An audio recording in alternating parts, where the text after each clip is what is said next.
Every once in a while you have one of those jobs where you can't help but ask, how did that happen? And the answer is, nobody knows, but can you help us fix it? This is definitely one of those jobs. So it looks like we're going to have to hang a new sink here. You should just clean up that sink and rehang it. That's the problem with this generation. They just want to throw everything away.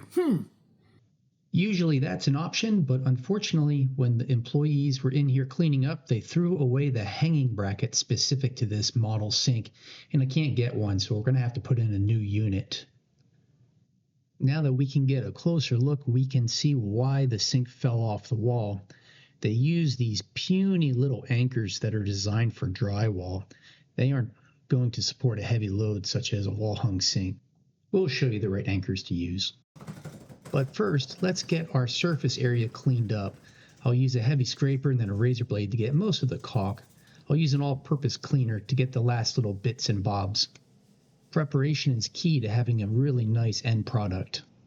Using the schematic that came with the new sink, I'll make marks on the bracket and then be able to use that to mark the holes on the wall so that our sink is hanging at the correct height.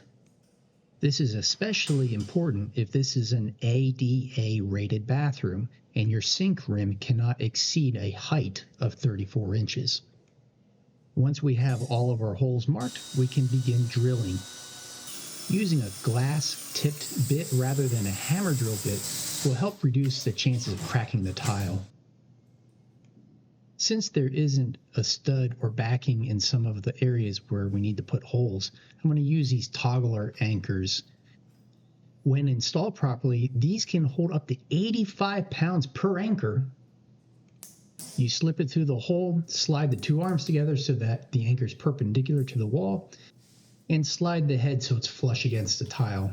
We'll go ahead and clean the area as well because I would like to add some adhesive to the bracket as we hang it. To make sure I don't make a big old mess, I'm going to make an outline of the bracket on the wall. I've had good success with this PL Max adhesive sticking to tile. Then we can start running in our anchor bolts carefully. I put my impact driver on its lowest setting so that I don't over tighten anything. I still want to make sure my bracket is 100% level before I tighten everything down. We'll do the final tightening by hand.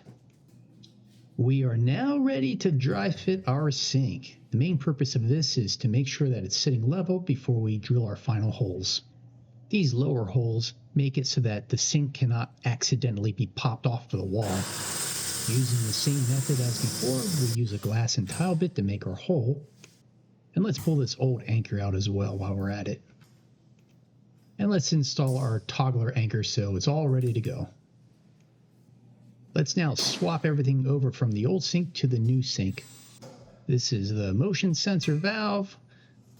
Next, we will remove the infrared lavatory faucet, which communicates to the motion sensor valve.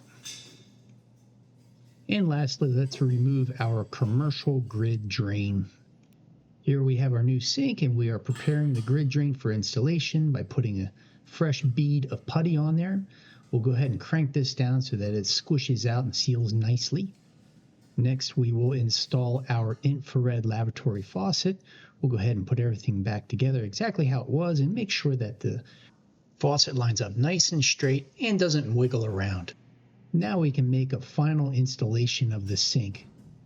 Pushing it down snuggy on the wall bracket will make sure that our bolts line up. Let's tighten these by hand as well. We will attach our motion sensor valve to the wall and make the final water connections.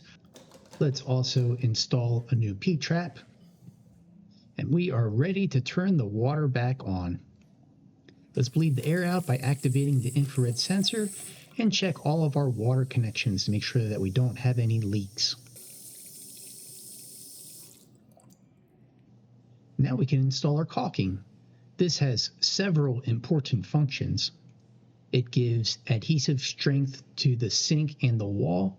It also prevents water from running down behind the sink if people splash water on the wall.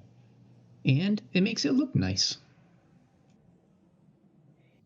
Well, I guess it doesn't look half bad. It looks all bad. Oh, there's always a critic, isn't there? Most of you probably don't have a wall-hung sink and you're not going to run into this situation.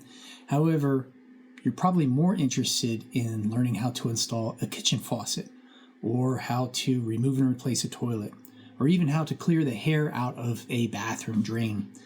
Please check out my other videos on the channel right about here, I think, and be happy to share that knowledge with you.